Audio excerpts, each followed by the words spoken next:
ॐ नमो भगवते वासुदेवाय।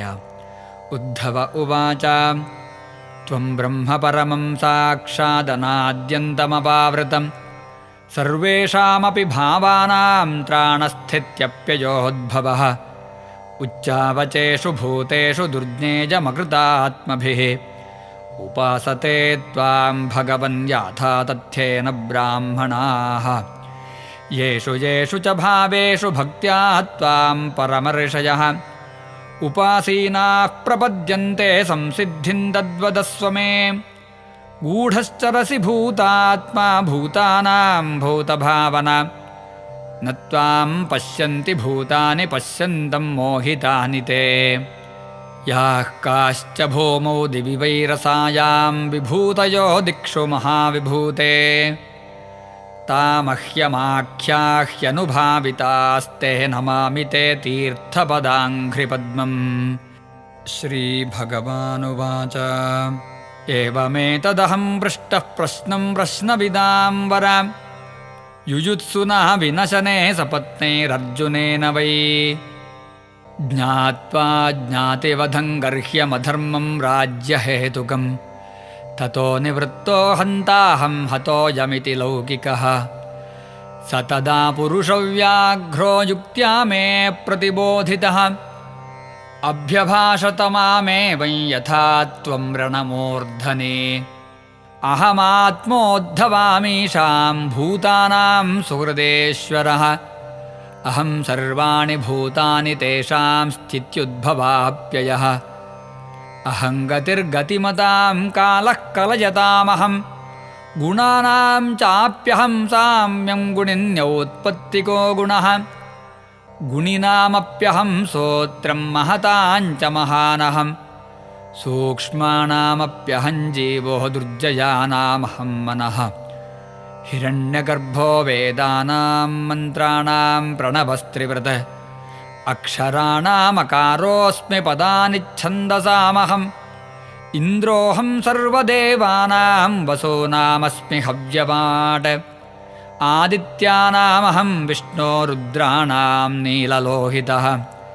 ब्रह्मर्षीणां भृगुरहं राजर्षीणामहं मनुः। देवर्षीणां नारदोऽहं हविर्धान्यस्मि धेनुषु। सिद्धेश्वराणां कपिलः सुपर्णोऽहं पतत्रिणां। प्रजापतीनां दक्षोऽहं पितॄणामहमर्यमा। मां विद्युद्धवदैत्यानां प्रह्लादमसुरेश्वरं सोमन्नक्षत्रौषधीनां धनेशं यक्षरक्षसाम्।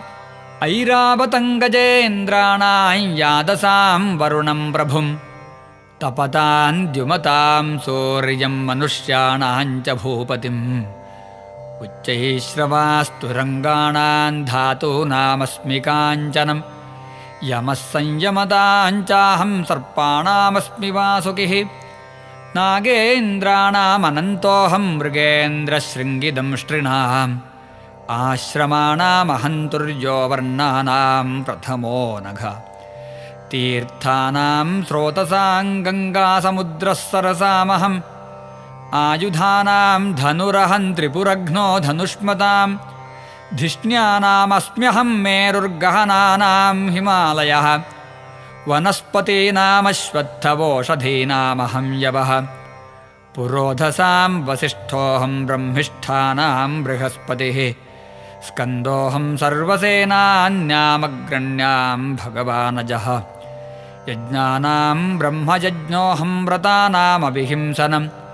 वायुवग्न्यर्काम्बुवागात्मा शुचीनामप्यहं शुचिः। योगानामात्मसंरोधो मन्त्रोऽस्मि विजिगीषताम्। आन्वीक्षिके कौशलानां विकल्पख्यातिवादिनां। स्त्रीणां तु शतरूपाहं पुंसां स्वायम्भुवो मनुः। नारायणो मुनीनां च कुमारो ब्रह्मचारिणां। धर्माणामस्मि सन्न्यासः क्षेमाणामबहिर्मतिः। गुह्यानां सोनृतं मौनं मिथुनानामजस्त्वहम्। संवत्सरोऽस्म्यनिमिषामृतूनां मधुमाधवौ। मासानां मार्गशीर्षोऽहं नक्षत्राणां तथाभिजित् अहं युगानां च कृतं धीराणां देवलोसितः द्वैपायनोऽस्मि व्यासानां कवीनां काव्य आत्मवान् वासुदेवो भगवतां त्वं तु भागवतेष्वहं किं पुरुषाणां हनुमान् विद्याध्राणां सुदर्शनः रत्नानां पद्मरागोऽस्मि पद्मकोशः सुपेशसां कुशोऽस्मि दर्भजातीनां गव्यमाज्यं हविष्वहं व्यवसायिनामहं लक्ष्मीः कितवानां छलग्रहः तितिक्षास्मि तितिक्षूणां सत्त्वं सत्त्ववतामहम् ओजस्सहो बलवतां कर्माहं विद्धि सात्वतां सात्वतां नवमूर्तीनामादिमूर्तिरहं परा विश्वावसुः पूर्वचित्तिर्गन्धर्वाप्सरसामहं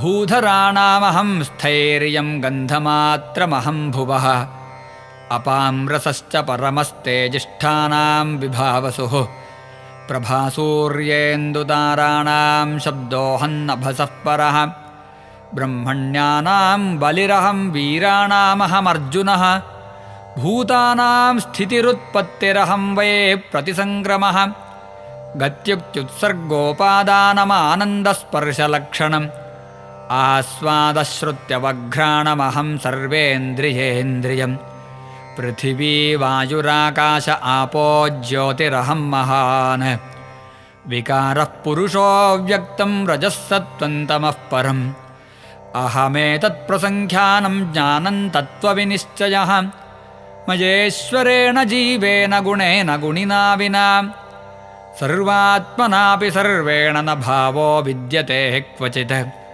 सङ्ख्यानं परमाणूनां कालेन क्रियते मया न तथा मे विभूतीनां सृजतोऽण्डानि कोटिशः तेजश्रीः कीर्तिरैश्वर्यं ह्रीस्त्यागः सौभगं भगः वीर्यन्ति तिक्षा विज्ञानं यत्र यत्र समेंशकः एतास्ते कीर्तिताः सर्वाः संक्षेपेण विभूतयः मनोविकारा एवैते यथा वाचाभिधीयते वाचं यच्छ मनो यच्छ प्राणान् यच्छेन्द्रियाणि च आत्मानमात्मना यच्छ न भूयः कल्पसे ध्वने यो वै वाङ्मनसि सम्यगसंयच्छन् धिया यतिः तस्य व्रतं तपोदानं स्रवत्यामघटाम्बुवत् तस्मान्मनोवचः प्राणान् नियच्छेन्मत्परायणः